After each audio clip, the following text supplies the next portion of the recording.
Ini Mbuya Marita Reid ndinoita basa rechivanhu traditional healer. Ndine musika unoitwa wechivanhu watinawo. Ndinohodha zvimwe ndinotodzura mishonga yacho ndichishandisa ndichiuya nayo kuno kuti nditengese.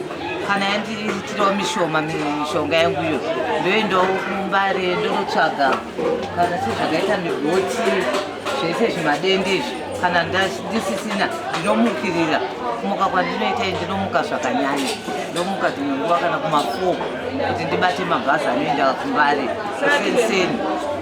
Ndinomuka zvakanyanya, ndiri kushanda zvakasimba. Ivhu wezviyo tinogona kutora zviyo ndodzura ndogaisa. Wazoita ushoma ndozoendawo kana kwachikwana mbare ndichinohodha ivhu wezviyo.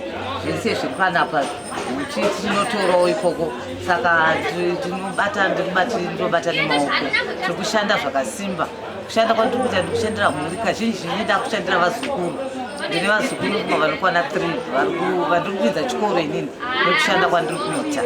Ndiri kupinza vazukuru 3 chikoro zvekuti zviri kutondifambira zvakanaka nebasa remaoko.